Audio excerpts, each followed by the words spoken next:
Que dire sur le vin? Le vin est un art millénaire, qui fait partie de la gastronomie et de la culture. Dans cette vidéo, nous allons voir comment parler d'un vin. On utilise trois sens, dont trois organes pour évaluer: les yeux, le nez, la bouche. Avec les yeux, qu'est-ce qu'on apprend? On observe la robe, c'est le dress code du vin.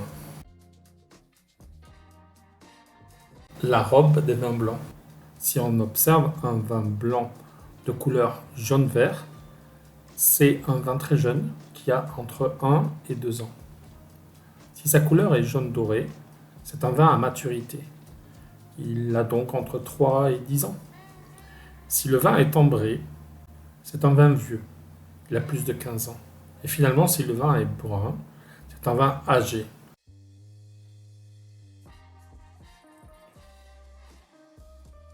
La robe des vins rosés. Si on observe une couleur rosée, c'est un vin jeune, il y a à peu près 1 an. Clairé, c'est un vin jeune aussi, qui a entre 1 et 3 ans. De couleur saumon, c'est un rosé qui a entre 1 et 10 ans. Et finalement, on a un vin brun qui est un vin vieux. La robe des vins rouges. Si on observe une couleur rouge violacée, ce vin est très jeune. Il a entre 1 et 2 ans. Si sa robe est grenat, c'est un vin de 3 à 5 ans. Si sa robe est rouge rubis, c'est un vin qui est arrivé à maturité. Il a entre 8 et 15 ans.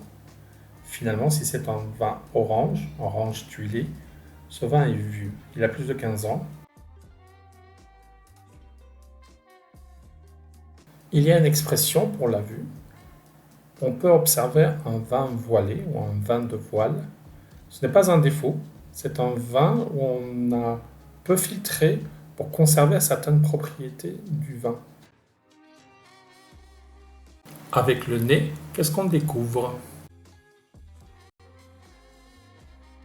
On découvre des arômes fruités qui viennent du raisin, du cépage. Ça peut être des arômes à pommes, cerises, framboises, bananes, mangue.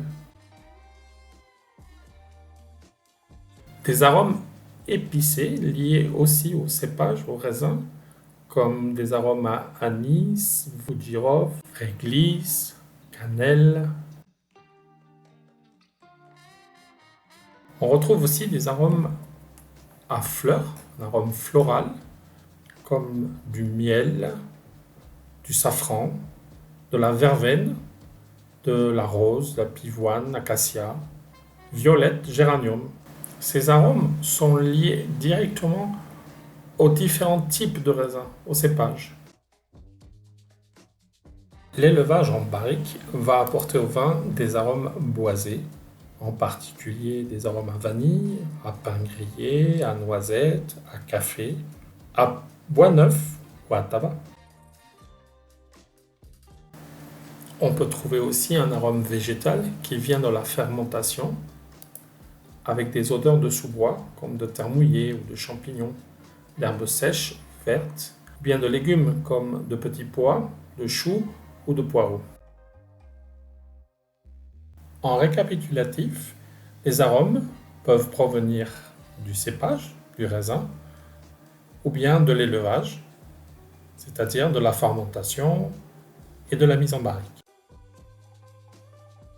Les adjectifs pour évaluer l'intensité des arômes. On dit un vin fermé, un vin aromatique, un vin expressif, quand il a beaucoup d'arômes.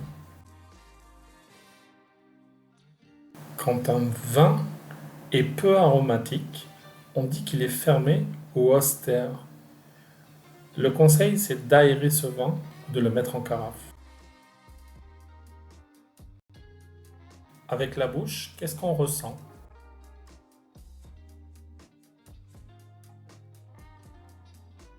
Pour déterminer le goût, notre langue possède 5 zones avec des papilles gustatives très spécialisées.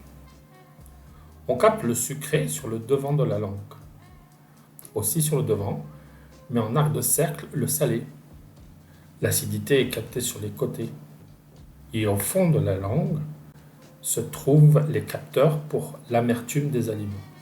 Et finalement, sur la partie centrale, on capte l'umami, c'est-à-dire la saveur agréable qui perdure. Nos papilles réagissent au glutamate que l'on trouve dans les tomates, par exemple. L'industrie alimentaire rajoute du glutamate sodique dans beaucoup d'aliments car il rehausse le goût et aussi a un côté addictif, comme dans les chips. Quand un vin est peu sucré, on dit que c'est un vin sec. Un vin moelleux est un vin sucré.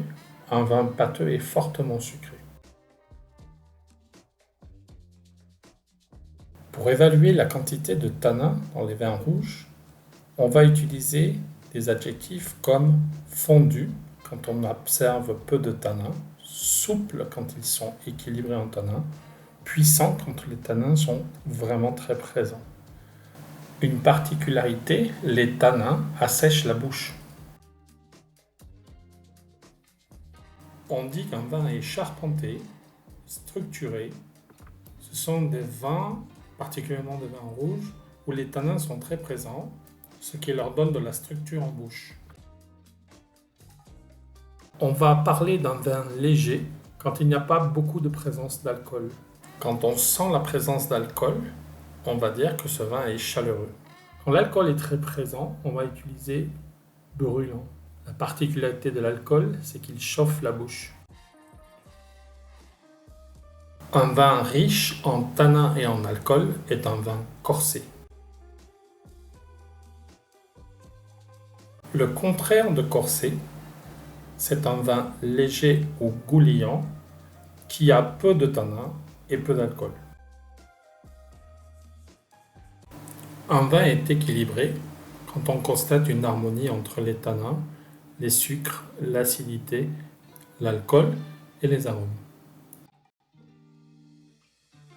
Si les tanins assèchent et l'alcool chauffe la bouche, l'acidité pique la bouche. On va dire qu'un vin est mou ou plat quand il a peu d'acidité, qu'il est frais quand il en a suffisamment, qu'il est vert quand il en a trop. L'acidité est importante quand on associe le vin à un plat, une viande, un poisson, un fromage. On dit d'un vin très acide qu'il est nerveux ou vert. Un vin mou ou un vin plat est un vin qui présente peu d'acidité ou pas d'acidité. Un vin long en bouche, c'est un vin dont la saveur perdure plus de 10 secondes. C'est la saveur umami qui parle de la persistance du goût, du bon goût. Un vin rond en bouche désigne un vin souple, facile à boire, où ni les tanins ni l'acidité n'agressent la bouche. Quand on dit cépage, on parle de la variété du raisin. Dans la région de Bourgogne, la majorité des vins sont fabriqués avec un seul cépage. Quand on parle d'assemblage, c'est qu'on va mettre plusieurs cépages pour fabriquer le vin, pour assembler le vin. Dans la région de Bordeaux, en général, on utilise du merlot associé à du cabernet sauvignon. Le merlot est un vin rond en bouche, souple, et le cabernet sauvignon va apporter plus de tanins. Les vins de la région de Champagne, qu'on appelle les champagnes, sont en général aussi des assemblages, sauf le blanc de blanc, qui est 100% chardonnay.